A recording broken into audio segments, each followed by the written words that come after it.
Starting my own business is one of the most challenging and rewarding things that I've ever done, but there's so much that nobody told me. Follow me today and I'm going to tell you all of the things that you need to know and consider before you take the giant leap in 2023. Here's the first thing that you need to ask yourself. How much money do you really need to live? And be realistic with yourself.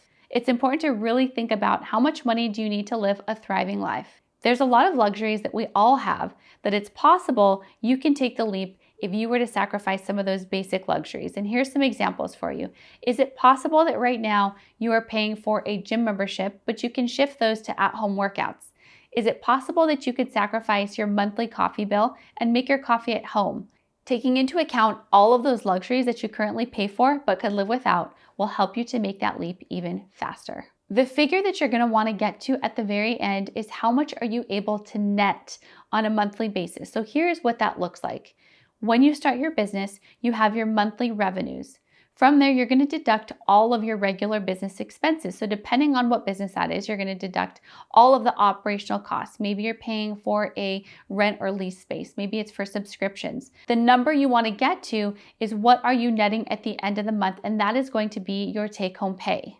Make sure that you know what this figure is going to be, because that's going to help you to set a goal of what your monthly sales are going to have to be in your business so that you can live. You don't want to put yourself in such a financially straining situation that will set you up for failure in the sense that you will not be able to focus on the business.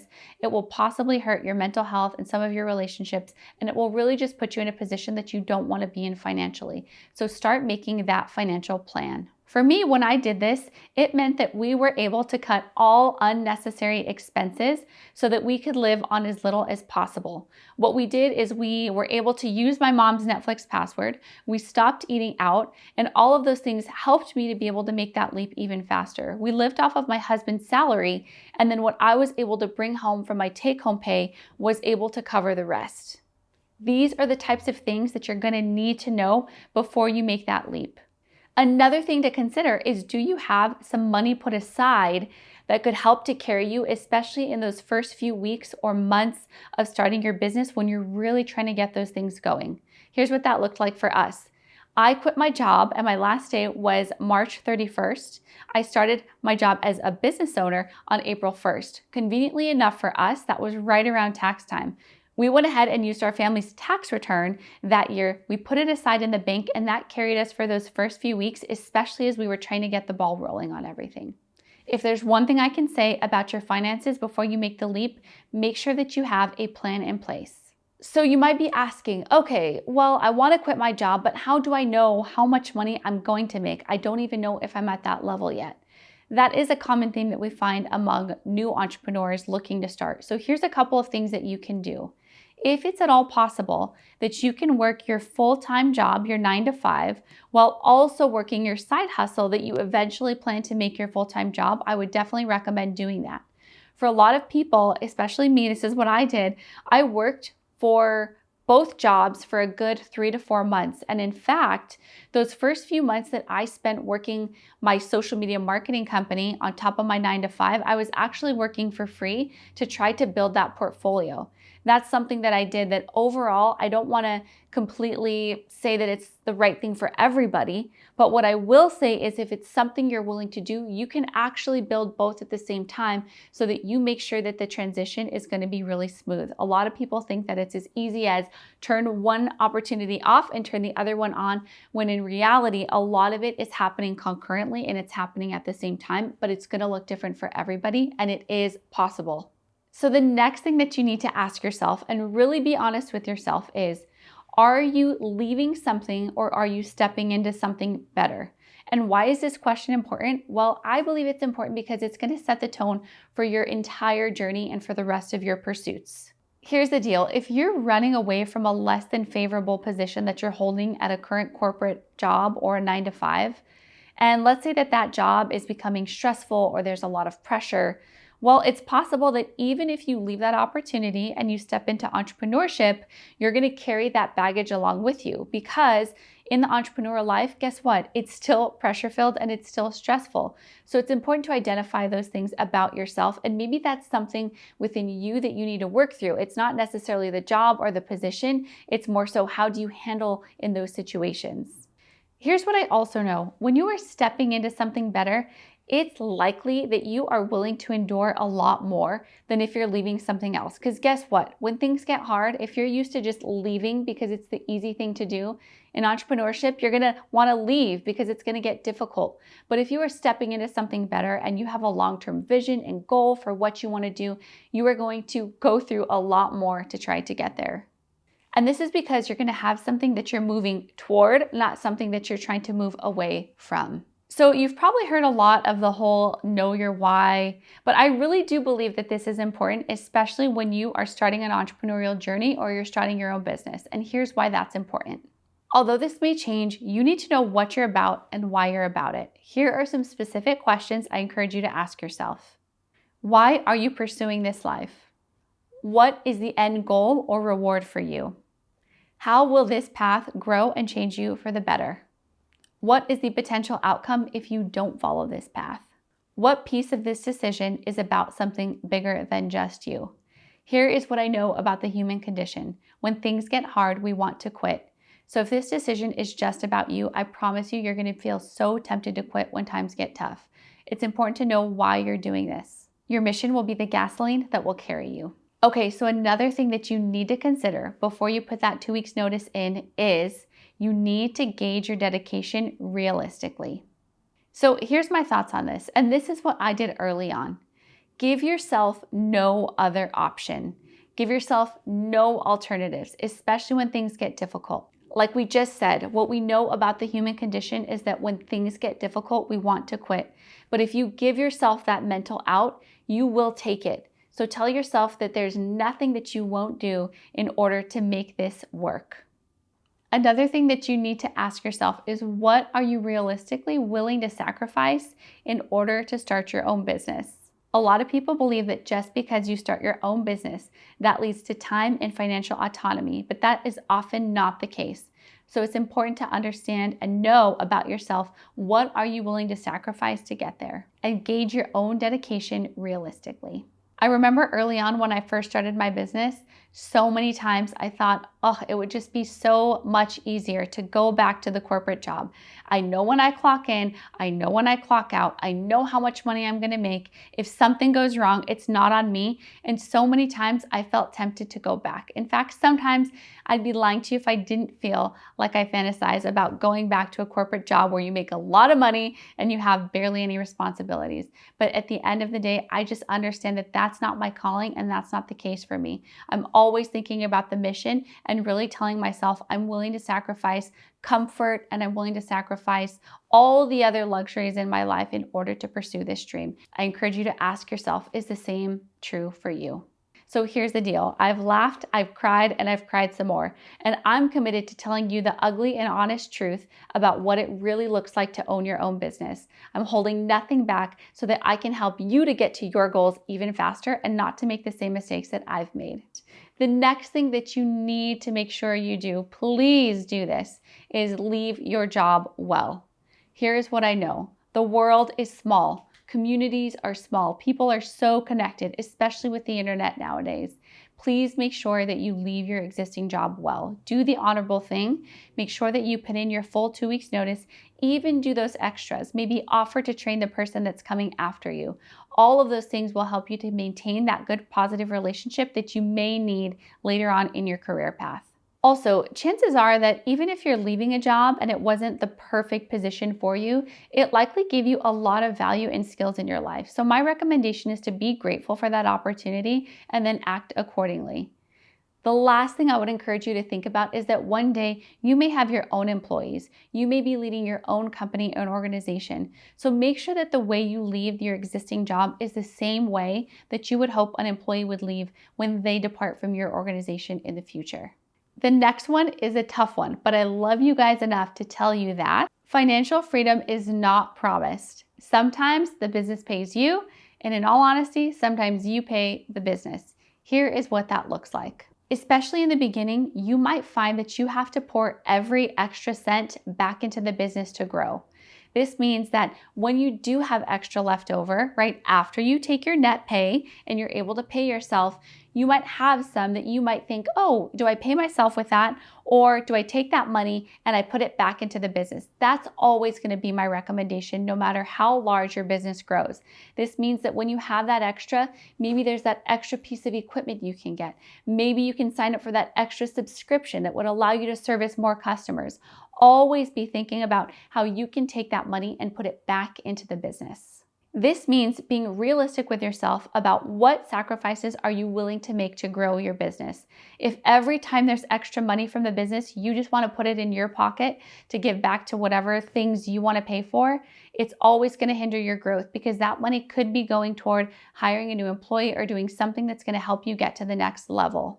Over time, as your business gets bigger, that is a posture you can carry that will always catapult you to growth. If you're always thinking about how can you take what's left over and give it back to the business, I promise you, you're going to get where you want to go even faster. For me, the biggest part of entrepreneurship happens in the mind. If you agree with this, make sure that you put mindset matters in the comments so that I know we're on the same page. So here's a biggie that they won't tell you in hustle culture, but it's something that you definitely need to consider. Know that you will run out of gas, and in fact, you can train yourself to even anticipate it. So you are about to step into a lifestyle where there are so many variables and so many unknowns. It's important to know that over time, that lack of stability, in some ways, it's really going to weigh on you. So my recommendation is get ahead of the challenge. If you can tell yourself now that this is going to be a very bumpy and difficult journey, when you face those challenges, you won't feel surprised. And in fact, I feel like since I've had that mentality, I've been able to get through challenges even faster. Here's what I tell myself. If I am not able to get through a challenge relatively quickly, or it's something that I'm willing to let it take me out, I'm not at the level that I want to be at, because the person I want to be is able to get through those things really quickly. So for me, if that small challenge is something that's willing to take me off track, I just need to get a thicker skin and become better about handling challenges so I can be at the level I want to be at. Start to think of it that way. Anticipate that it's going to be challenging, but if you can train yourself to get through it quickly, I promise you it will serve you in the future. So a lot of entrepreneurs also assume that when they are facing burnout or when they're really tired and they're getting to the end of their rope, that they want to quit altogether. For me, I've learned my own rhythms of working, and usually when I'm anticipating burnout, it's time for me to step back only for a break. A lot of people assume that when you need a break, you should quit, but I think that there's a stark and clear difference. It's a matter of knowing yourself and knowing your work rhythms. Are you just needing a break, or you actually do want to quit? Sometimes you just need a nap and a snack. So the next thing that you need to know is that time autonomy might come later. And I say this because a lot of entrepreneurs assume that just because they quit their 9 to 5, that they're moving into a I work whenever I want type of schedule. But that's just not the truth in my case. I honestly think of a brand new business as a brand new baby, right? You can't just decide when you want to take care of that baby. That baby is requiring a lot of time, effort, and energy. That's exactly how it is to grow and foster a new business. That business is going to require so much extra time that if you put that time in early on, you may be affording yourself the opportunity to have more autonomy later. But for those who are wanting to leave their current job just because they want full flexibility, in my case, I just haven't seen that, and I want to be honest with you about that. My thoughts are, if you can commit to yourself early on that you'll work as many hours as needed in order to make this opportunity work, you'll be much better off, because when you are working beyond that 9 to 5, you will have already anticipated it. You will have prepared your heart and your head for it, so it won't seem like that big of a deal. By the way, if you are enjoying any of these tips so far, please make sure that you hit the like button so that I know. Another supremely important thing to consider that nobody ever talks about is, what does your current support system look like? So if you are married or in a committed relationship, especially where finances are shared, it's very important to have the buy-in of your partner before you take this leap. Here's what I do know. If you get to a point where you are financially struggling or you're not able to bring in that income to make sure that you guys are okay, that will definitely create some tension and some resentment and will ultimately divide your household. You definitely don't want that. So make sure that you and your partner are on the same page about the timing of this decision and also the intricacies that go into financially planning around that. So what about your parents and your family? I recommend getting ahead of this and really figuring out who within your immediate family you can lean on when things get tough. Also, if you happen to be sharing financially with anybody in your family, it's also important to know that you have their buy-in. For example, if your parents are still in any way contributing to you financially, they're going to want to know that eventually you have a plan to be financially secure. Make sure that you are giving them the reassurance that you are going to move into a stable financial situation. Another thing to consider, and I just want you to think about this early on, is that it's possible that even the people closest to you will likely be the ones who don't support you or don't have a lot to say about your decision. That's something to anticipate, and honestly, just learn to be okay with it.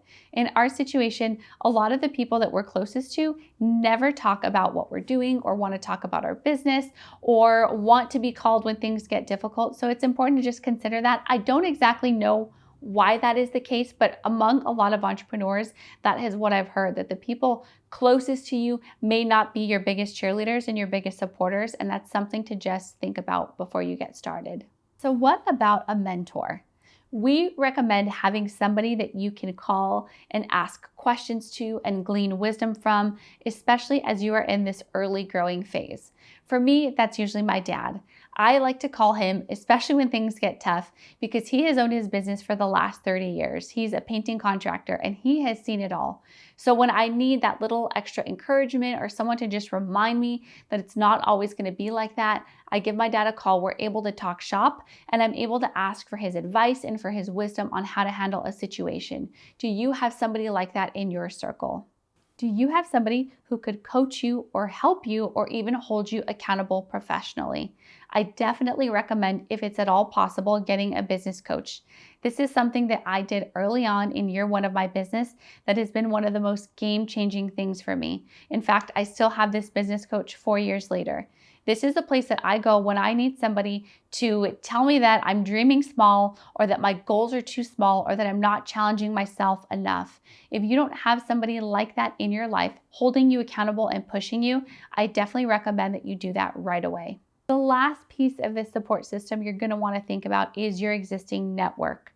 Are there current people in your circle who you could potentially turn into those first customers, right? Maybe it's people that you've met along the way, people you used to work with, or even your immediate family members that you can get to support your business early on. If you tap into that sphere of influence right away, that could potentially serve as the first few customers that could carry you into growing your business even more. So if there's anything that you walk away knowing today, here is what I need you to consider. It is one of the most rewarding and gratifying things to own and run your own business. You can lead a life of impact and significance.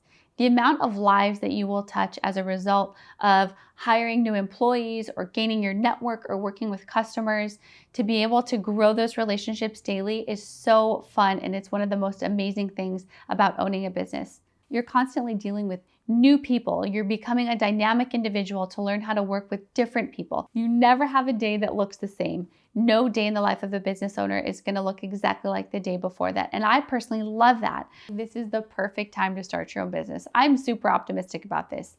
If this is something you're still considering, I definitely recommend that you watch this next video where we will talk all about why this is the perfect time for you.